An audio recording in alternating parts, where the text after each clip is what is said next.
Taong 2014 and 15, unti-unting nakilala at namamayagpag ang pangalan ni Zsolt Bidak, former Olympian at former WBO European Super Bantamweight Champion at nooy rank number 4 sa WBO Super Bantamweight Division. Ito ay binansaga nga Mr. Left Hook na kung saan pag natamaan ka daw ng kanyang kaliwa ay talagang may paglalagyan. At nang magkaroon ito ng pagkakataon para lumaban sa world title fight, ito ay napakagandang prospect ng mga Hungarian na magdala at magtala ng bandilang Hungary sa tutok ng tagumpay sa palakasan sa mundo ng boxing.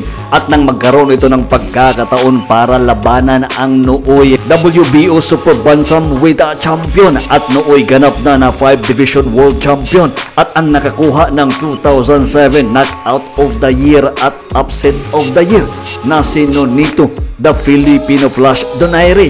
Malaki yung kumpiyansa ni Zsolt Bidak at ng kanyang kampo na mababaklas nila ang the Filipino Flash na si Nonito Donaire.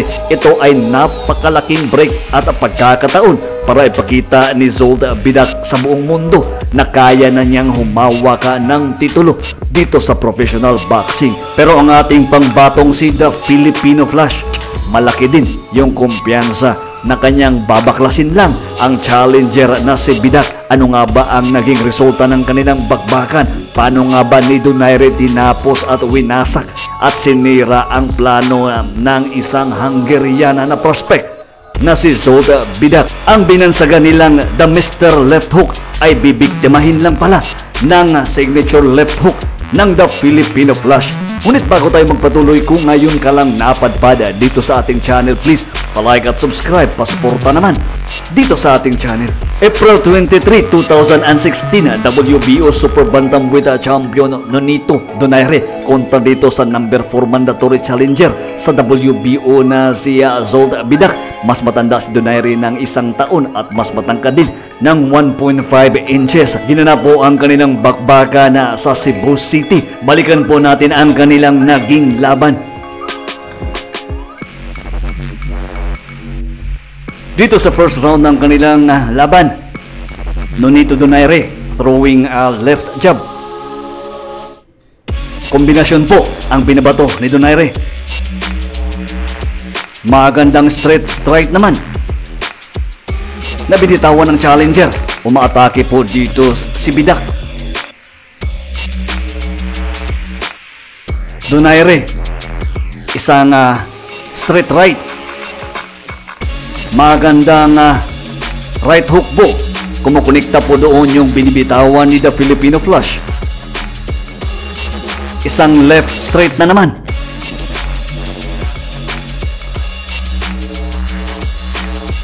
Napakagandang left hook ni Donaire. Kumukunikta po dito sa round 1 pa lang si Donaire. Pero ina-absorb po ito ng challenger na si Zsolt Bidak. Sa ganitong strategy ni Bidak, talagang hindi ito magtatagal kung isang Nonito Donaire yung kanyang makakaharap, na kung saan sinusubukan ni Bidak na i-absorb yung mga suntok ni Donaire dito sa slow motion sa first round. Makikita natin na may magandang shots din na naipatama itong challenger na si Bidak. Kumukonekta din si Donaire. Pagdating ng round 2 ng kanilang laban, Nonito Donaire, andun po kay Donaire yung reach at height advantage. Donaire nagbibitaw po ng mga jabs.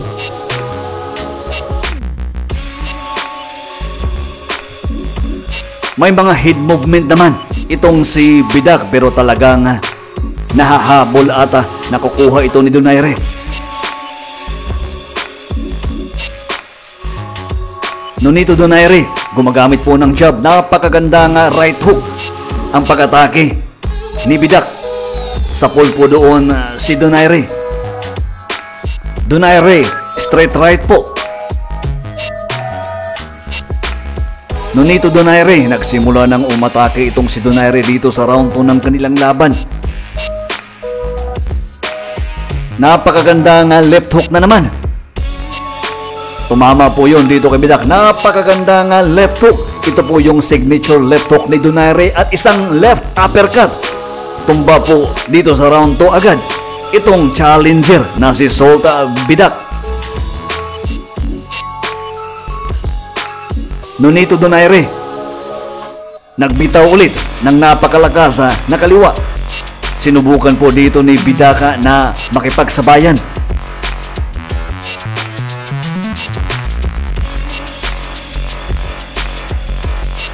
In the second round po ng kanilang laban, natikman na po agad ni Bidaka ang lakas ng isang left hook ni the Filipino Flash Donaire. Bumagsak na po itong si Bidak dito sa second round pa ng kanilang laban. Napakagandang mga uppercut yung pinapatama ni Donaire. Bidak sinubukang bumawi.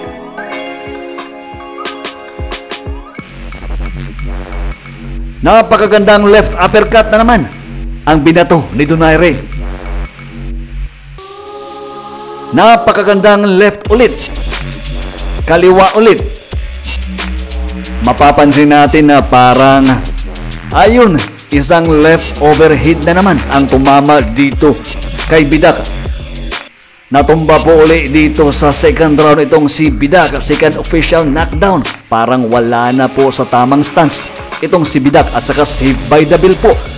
Natapos po ang second round. Dito sa slow motion mapapansin natin kung gaano kalakas yung pinapatama ni Donaire. Isang left uppercut po ang pinakawalan ni the Filipino Flash sa kanyang first knockdown na binigay kay Bidak. At dito sa second knockdown, isang overhead left po ang tumama dito kay Zolt Bidak. Sa second round, 2 beses po bumagsak itong Hungarian na prospect na si Zolt Bidak. Round 3 ng kanilang laban, Donaire initiating a jabs. Maganda po yung mga pinapakawalan ni Donaire na mga jabs.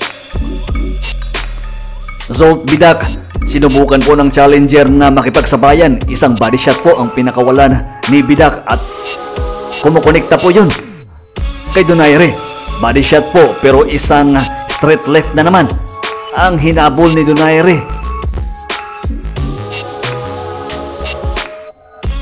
Isang napakagandang left uppercut at doon is kung mapapansin natin napapatras po itong si Bidak kasi nadadama na ni Bidak ang lakas ng kamao ni Donaire.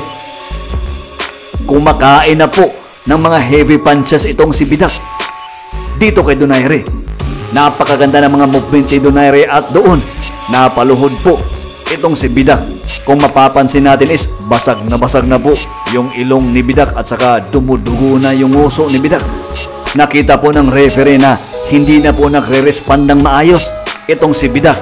Kaya tinigil po ng referee ang laban. Panalo si Donaire via third round technical knockout. Ganun po ka-impresibo ang nagawa ni Donaire. Ito po yung knockdown. Kung mapapansin natin, grabe po yung mga uppercut na talagang binitawan ni Donaire. Ito po yung knockdown sa round 3. Walang-wala na po itong si Bidak. At dito matagumpay na naidepensa ni Nonito Donaire ang kanyang WBO Super Bantamweight title via third round technical knockout. Hanggang dito lang muna tayo sa ating update. Sa di pa nakapag-like at subscribe sa ating channel, please pasuporta naman. Hanggang sa muli, maraming salamat po.